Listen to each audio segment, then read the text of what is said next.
வணக்கம் உறவுகளே, இது நங்கூரம். நான் முருகேசன். இந்த காணொலியை பார்க்கும் நண்பர்கள் தயவு செஞ்சு சப்ஸ்கிரைப் பண்ண மறந்துடாதீங்க. நன்றி, வணக்கம்.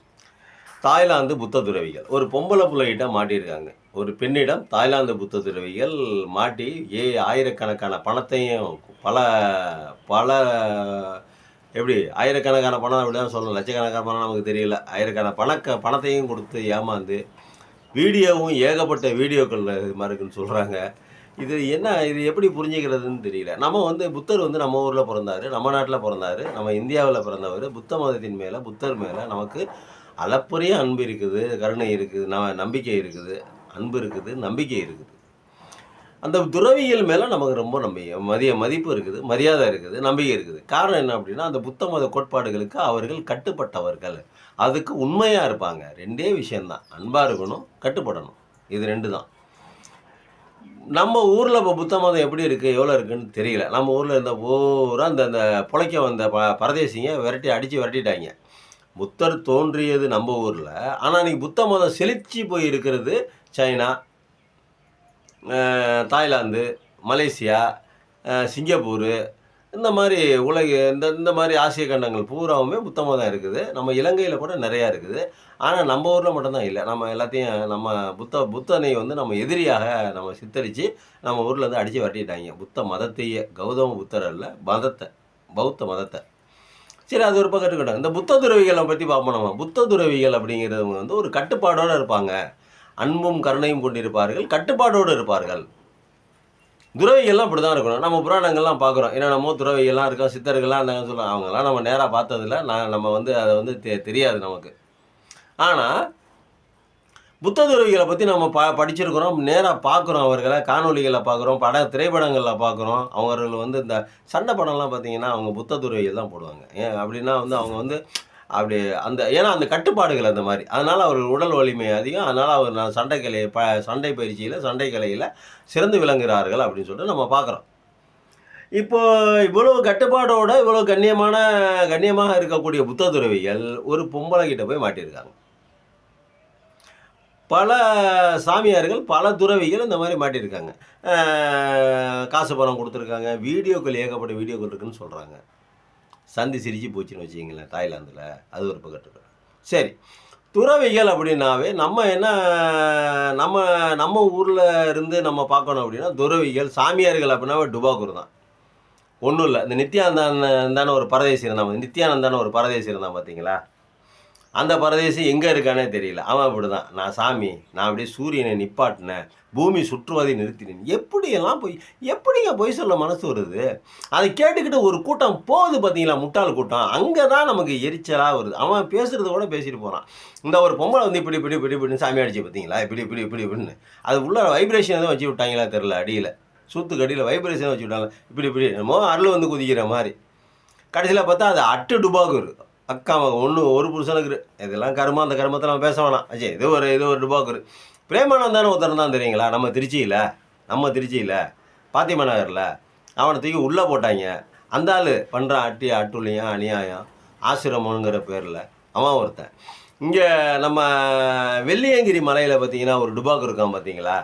அவன் பொண்டாட்டியவே கொண்டுவிட்டு அந்த மரத்தை யானை வழித்தடங்கள்லாம் அடைச்சி ஒடிச்சு யானையெல்லாம் விரட்டி விட்டு மலைவாழ் மக்கள்லாம் அடித்து துன்பப்படுத்தி அங்கே நிறைய பேர்த்த கொண்டிருக்காங்கிறாங்க. அது மாதிரி ஒன்று. ஹரியானா புத்த ஒரு சாமியார் பார்த்தோம் பார்த்தீங்களா, என்னமோ ஸ்ரீராம என்னமோ சொல்லுவாங்க அந்த பரதேசியை.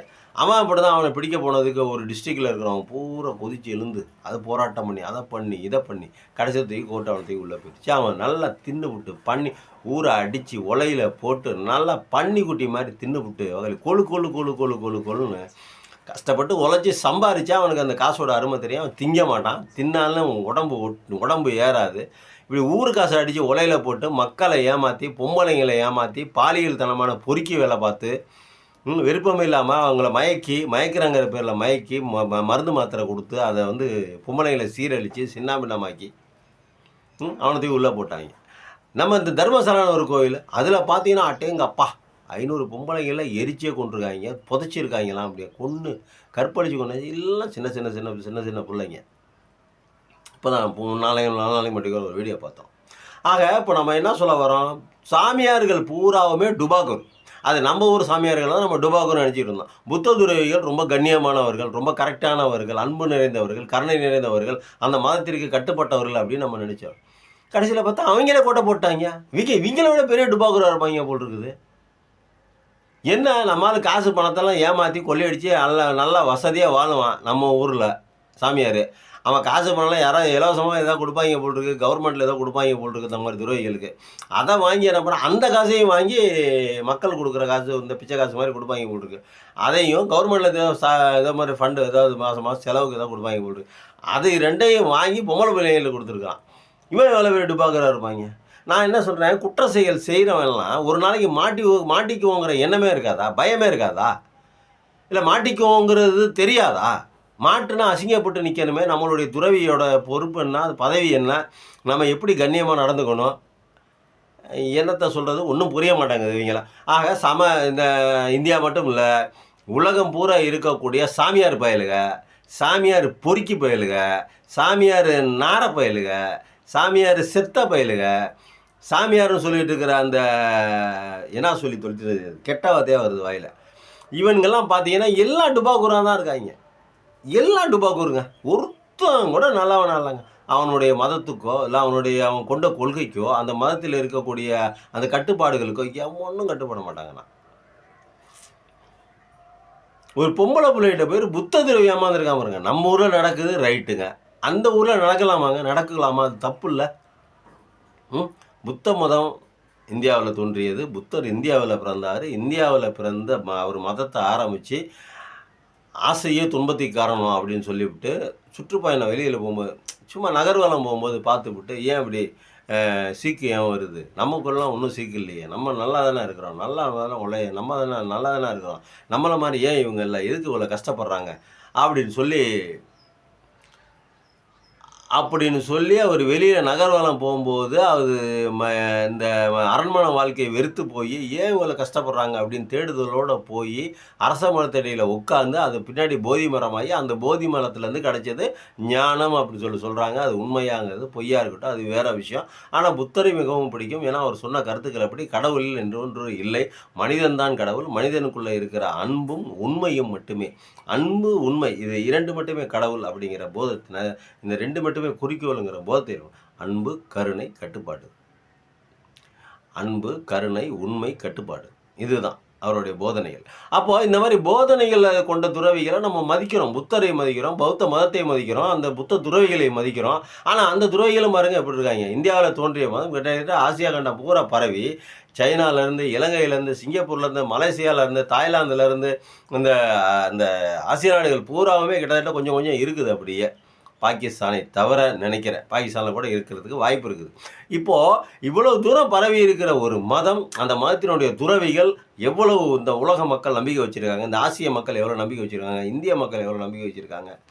அப்போ அந்த நம்பிக்கைக்கு பாத்திரமாக நடக்கலாமா? நம்ம இருக்கிற போஸ்டிங்கில் இருந்தால் ஒரு விஷயத்த மறந்துடுறாங்க. நம்ம ஒரு இடத்துல இருக்கிறோம், நம்ம தப்பு பண்ணுறோம், தப்பு என்னைக்கா இருந்தாலும் அது கை கால் முளைச்சி வெளியே நடந்து வந்துடும், மாட்டிக்குவோம் அப்படிங்கிற எண்ணம் தெரியுமா தெரியாதா? அந்த அந்த அந்த லாஜிக் தெரியுமா தெரியாதா? தெரியாமல் எப்படி போய் மாட்டுறாங்க, எப்படி போய் உழுவுறாங்க, எப்படி உழுவிட்டு இப்படி அசிங்கப்படுறாங்க, அவமானப்படுறாங்க. இப்போ புத்த துறவி அசிங்கப்பட்டது அவனுக்கு மட்டுமா? ஒரு இடத்துல 10 பேர் இருக்காங்க, 13 பேருங்கிறாங்க, 20 பேருங்கிறாங்க, என்னென்னமோ சொல்கிறாங்க, எல்லாம் மாட்டிக்கிட்டாங்க. அந்த 20 பேரும் அசிங்கப்படாத 20 பேர்த்தோட இன்னும் போதா? புத்தர் வரைக்கும் பாதிக்குங்க. புத்தர் எங்கே இருக்காரோ அது வரைக்கும் அந்த கௌதம புத்தரையும் அந்த பௌத்த மதத்தையும் இதுவரைக்கும் இருந்த இந்த துறவிகளையும் இனிமேல் வரப்போகிற அந்த பௌத்த துறவிகளை எல்லாத்தையும் சேர்ந்து பாதிக்கக்கூடியது இந்த முல்லை மாதிரி முடிச்சு வைக்க பண்ண பயலுக. அப்போ உலகம் பூரா இருக்கிற சாமியார்கள் எல்லாம் திருட்டு பயலுக, முல்லை மாதிரி பயலுக, முடிச்சு வைக்க பயலுக, இப்படி தான் இருக்காங்க. யாரோட நம்ம மதம் என்றாலே ஒரு மதம் அப்படின்னாவே ஒரு சாக்கடை, ஒரு கலுசடை, ஒரு அசிங்கம் அப்படிங்கிற மாதிரி ஆயிடுச்சு. எல்லா மதங்களும் அப்படி தான். புத்த மதத்து மேலே நம்ம பெரிய நம்பிக்கை வச்சுருந்தோம். அந்த புத்த மதத்தில் இருக்கிற துறவிகளும் இந்த மாதிரி கேவலமாக நடந்துக்கிறாங்க. எதுக்கு இப்படி கேவலமாக நடந்துக்கணும்? யாரை போய் அசிங்கப்படுத்தணும்? இப்போ யார் அசிங்கப்படுறது? புத்தர் வரைக்கும் எல்லாமே அசிங்கப்படணும்.